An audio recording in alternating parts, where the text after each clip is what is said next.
Hello, good evening. Welcome to ITV News. This is Tuesday night's calendar. Hello, these are tonight's main stories. Security has stepped up at Sheffield's Crucible after climate protesters staged this dramatic protest at the World Snooker Championships. I watched the referee towards me, she really spotted the ball, and I just saw a guy jump over. It's almost slow motion. It's kind of disbelief, really. What's going on for you? As an investigation's launched into a 5-year-old boy's death at this Yorkshire hospital, his family now face the agony of sending his sister there for urgent treatment. I've still got another child. They keep saying, we're sorry you've lost faith. But how can that faith ever be restored? Not after what's happened to my son. And Nature's Bounty. Find out why Lisa from Leeds will live off foraged foods like wild garlic and mushrooms for the next 3 months.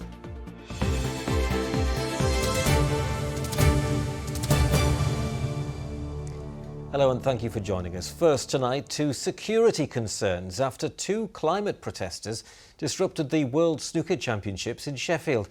The game between Robert Milkins and Joe Perry had to be suspended after a protester poured a package of orange powder paint over table 1. Another protester tried to glue herself to table 2. Both were arrested on suspicion of criminal damage. It's the biggest breach in security since a streaker broke into the arena for the final between Ronnie O'Sullivan and Ali Carter 15 years ago. Adam Fowler is at the Crucible now. Good evening, Adam. What's been the response to all of this? Well, there's not long now before that game between Milkins and Perry resumes here at the Crucible. Almost exactly 24 hours since supporters of Just Stop Oil brought the game to a halt. Tonight should have been their second game. Instead, that will happen on Thursday. So there have been consequences here, and for security as well. There are more security guards now in the arena tonight and on the floor of play. Large bags aren't allowed in, and those with small bags are being thoroughly searched. So it has had consequences. Here is how events unfolded that led to all of this. The first frame was barely underway at the Crucible when the crowds who'd come to watch a World Championship snooker match witnessed something entirely unexpected. A man wearing a t-shirt emblazoned with the slogan "Just Stop Oil" left the audience, jumped onto the table and poured orange powder paint over it and himself. The match between Robert Milkins and Joe Perry, which was being broadcast live on TV, was suspended. Another taking place at the same time was also suspended after a second protester tried to glue herself to the table. Mark Watterson saw events unfold as it happened. I watched the referee towards me, she really spotted the ball, and I just saw a guy jump over. It's almost slow motion. I think it only took about 5 seconds for him to jump over and onto the table. So it's kind of disbelief, really. What's going on for you? Within hours of the incident, Just Stop Oil claimed their protesters were responsible. In a post on social media, they asked, can you blame them for trying? In Sheffield Today, that question answered. As much as I love the snooker, there are more important things, and it's got everyone talking. I don't agree with it all, I have to say. In their minds, it's about disrupting stuff, isn't it? But why disrupt it for everybody else? In a statement, World Snooker said the security of the public and players is always our top priority at every event, and we have robust measures in place at all times. We have increased existing security measures around the event at the Crucible. Well, Just Stop Oil also said in that statement that they were urging the government to stop all new UK fossil fuel projects. A 25-year-old man and a 52-year-old woman were arrested on suspicion of causing criminal damage. Both have now been bailed until the 15th of June. Adam Fowler live in Sheffield for us. Thank you. Next tonight, the father of a young boy whose death at Sheffield Children's Hospital is to come under scrutiny by independent investigators is now facing the agonising decision of whether to allow his daughter to have urgent medical treatment there too. Haroon Rashid's son, Ayan, died at the hospital just over a month ago. His death's being investigated following claims that medics dismissed his father's pleas for treatment. Now, Ayan's sister may also need to be admitted this week for urgent urgent surgery. Michael Billington reports. I break down every time I see his pictures. But we have to stay strong for our daughter. We don't have the luxury, sadly, to grieve. We still have another child who needs 24/7 care. And if we don't stay strong, if God forbidding something happens to us, who's going to care for her? It's just over 4 weeks since Haroon Rashid lost his 5-year-old boy, Ayan. His ventilator switched off after a virus took hold of his body. His father claims he could still be here today had there not been delays to his treatment. I was asking for vital treatment throughout those 8 days. No one listened. No one gave him the treatment he needed. He was deprived 8 days. Many doctors, nurses, consultants came to see him, and everybody dismissed me as a nuisance parent. That's the way I see it. He was never given a fighting chance. Ayan had an extremely rare developmental condition, one which his father is all too familiar with. His 12-year-old daughter Arub, another of the less than 20 children nationwide thought to be living with HACE-1. Following his son's death, Haroon has lodged a complaint with the hospital, saying his pleas for the treatment he strongly believes his son needed were dismissed. The hospital has sent its condolences to Ayan's family, saying the sadness and sympathy for his loss is felt keenly by staff across the trust. Today they confirm that there will now be an independent external investigation into the treatment he received while he was an inpatient here last month. In a statement, the Trust added it wanted the investigation to be independent and transparent, saying that through this investigation we will understand and identify areas of learning and best practice. But now Haroon faces the agony of knowing his daughter may also need to be urgently admitted to the same hospital. She may need an emergency operation in 2 days. I've been put in a predicament. What do I do now? Because she needs this potentially needs this operation on an urgent basis, but on the other hand, I don't want the hospital to treat her. I don't trust them. Haroon says the outpatient care his daughter's received from the hospital throughout her life has been excellent, and now he believes she will only be safe in their hands. I made it very clear that if she needs inpatient care, I don't want Sheffield Children's Hospital to treat her. I don't trust them. They keep saying, we're sorry you've lost faith. But how can that faith ever be restored? How can that faith can't be restored? Not after what's happened to my son. And thank you to Haroon Rashid there for sharing his story with us. Now, stay with us because still to come on the programme tonight, living off the land. We head out foraging in Leeds with an expert who will only eat what grows wild and naturally for the next 3 months.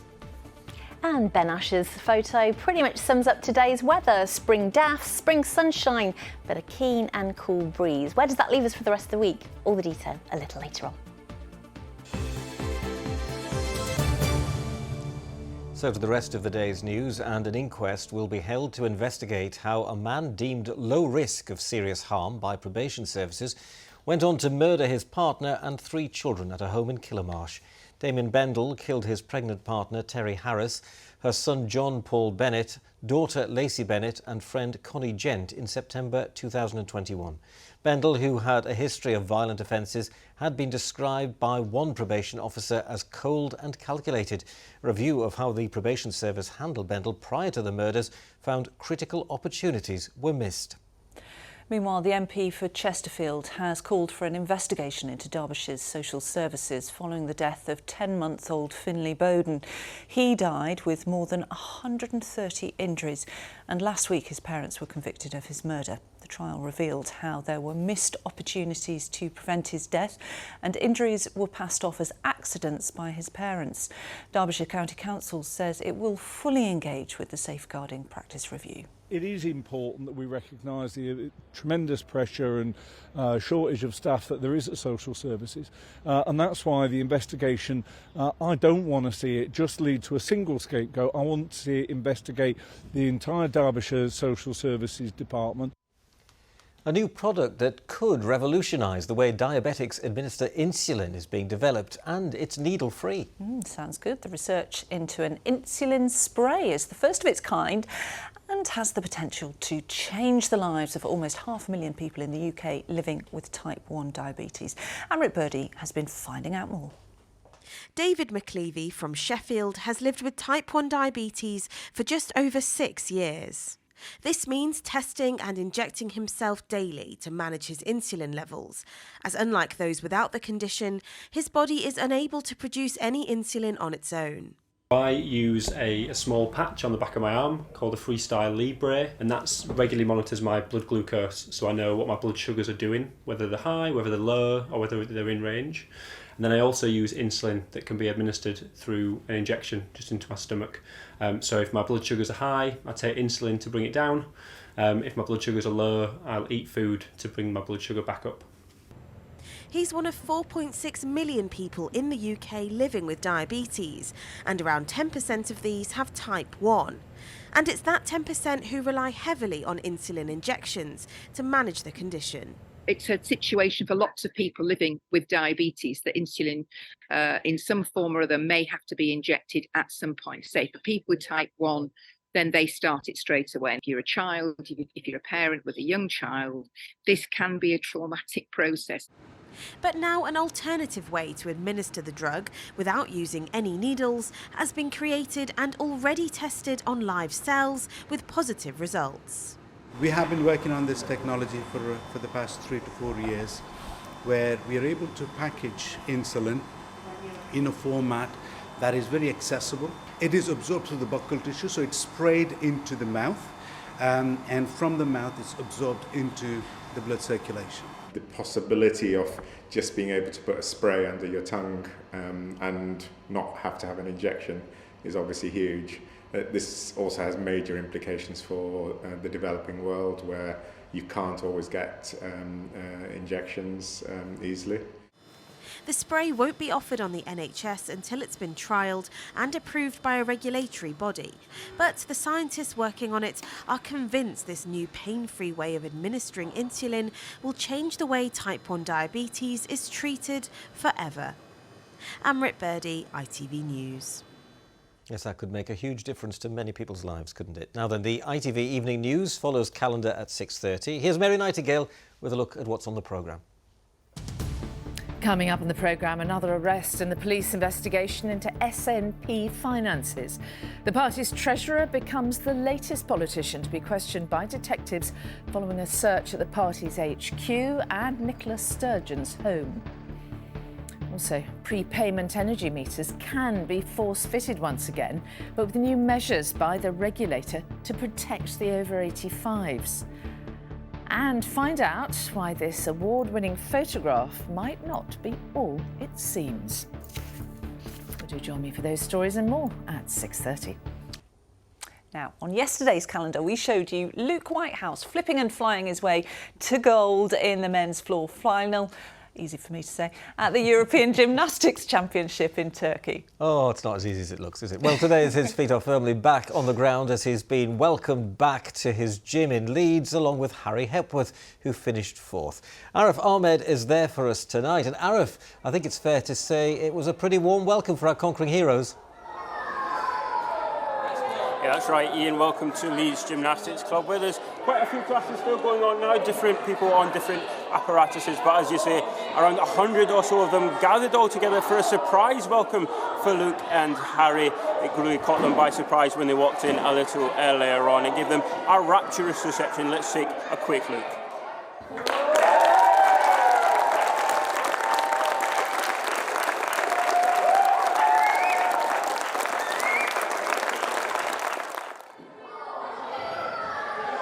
Well, I can see I'm joined by them now. And Luke, we'll start with you. Did you expect that reception? No, I didn't expect that many people to be here, to be fair. Yeah, it was really, really good. And, well, come back with 2 medals, 1 individual, one team. Not bad for your first major tournament, is it?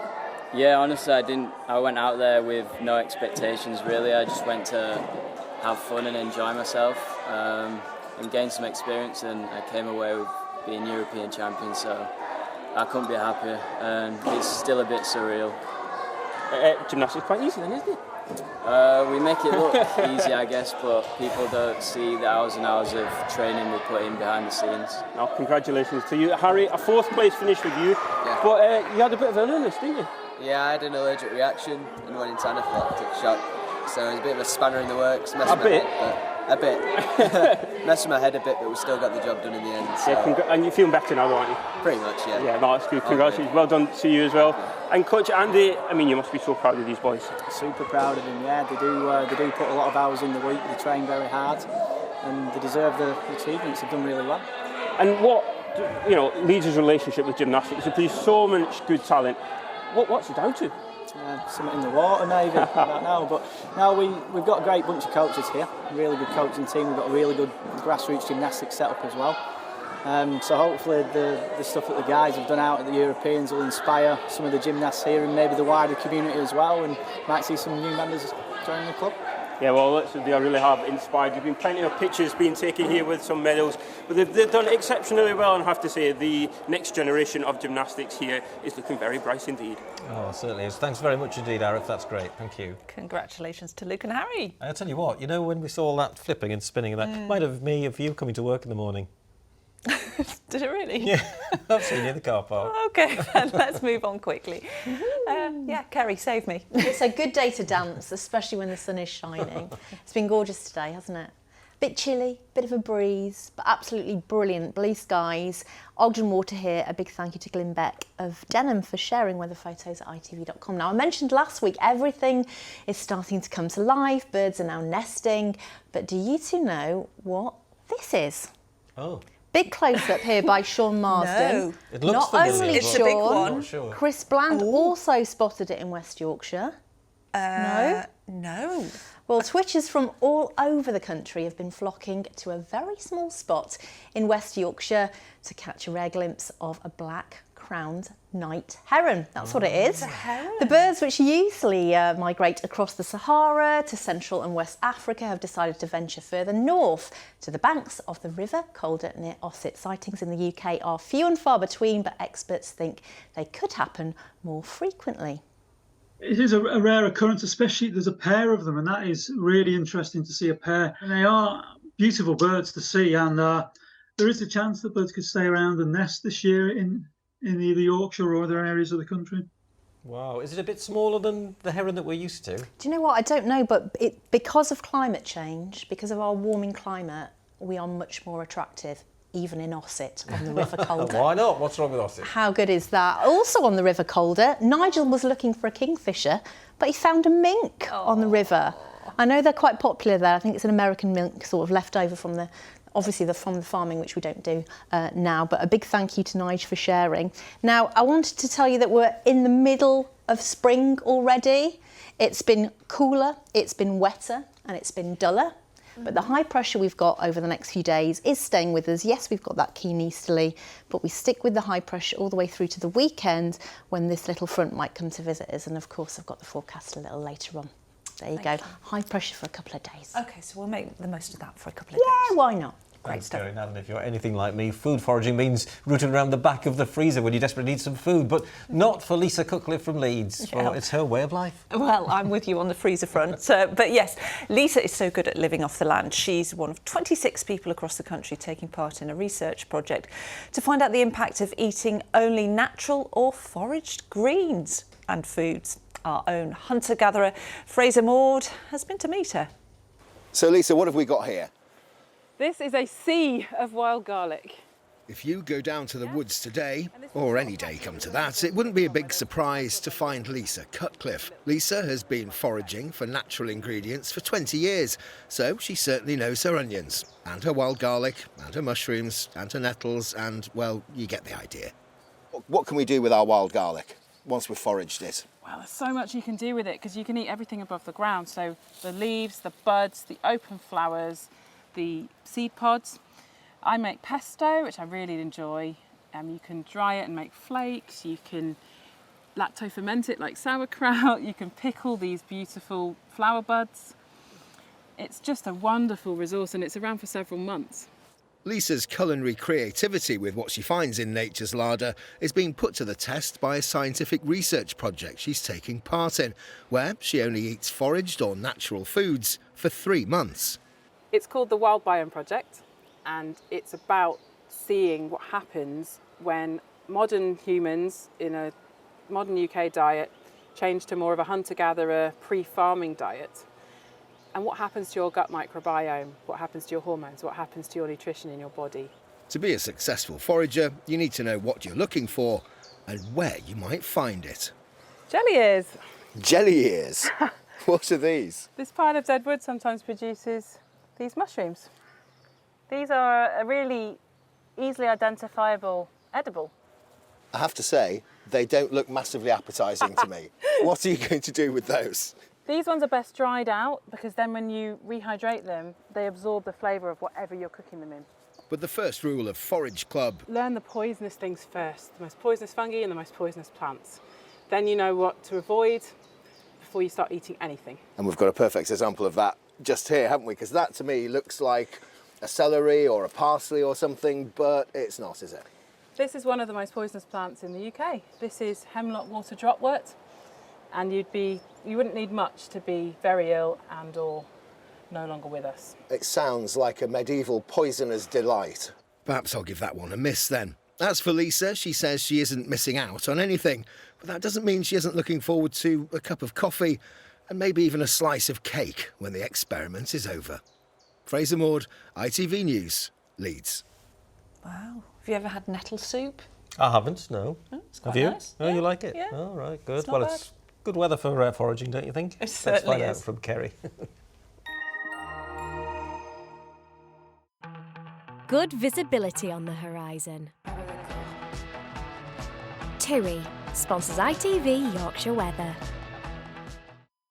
Hello again. Yes, it's been a decent day across the region today. We have seen some lovely sunny spells. The tulips are out, the hyacinths are out, and the bluebells are out. Keep them coming, weather photos at itv.com. And we stay dry until the end of Thursday, so the settle weather continues. We've still got the fresh breeze. Great for drying the washing on the line, and yes, a good dose of sunshine. Very similar to today as we head into tomorrow. A bit of a cloudy start, but soon burning back to blue skies and plenty of sunshine, but yes, those breezy conditions prevailing. So as we head through into this evening and overnight tonight, we just see a little bit more cloud cover developing after a fine evening into the early hours. A cloudier story, still quite breezy, but under the clearer skies in rural spots, we could be getting a low of 3 or 4 Celsius with a touch of mist and fog as we head towards dawn.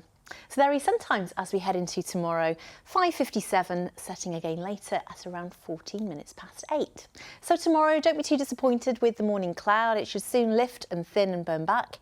And then as we head through into the afternoon, once more, a good dose of blue sky and sunshine. It will be gusty and blustery though, that easterly wind, especially over the Pennines, could be gusts in excess of 30-35 miles an hour. Temperature-wise on the thermometer inland around what we'd expect for the time of year, but again, feeling a little bit cooler in direct exposure to that easterly directly at the coast. And then as we head into Thursday, again, the high pressure stays with us. Yes, it's breezy, but we are expecting a good dose of sunshine. Temperatures around average at best into the afternoon. Make the most of it if you can. Friday into the weekend, a little bit more unsettled. Cloudy skies, showers or rain. TIRI sponsors ITV Yorkshire Weather. There you go, high pressure for a few days. That means high pollen, which is now lunchtime, evening and everything online. Oh, you suffer, don't you, with that? I was sneezing. I must have done about 20 in a row yesterday. Oh, bless you. Bless you. Thank you. And bless you for watching. Thanks very much for being with us. We'll see you again tomorrow at 6. Good night. See you tomorrow. Bye-bye. Bye.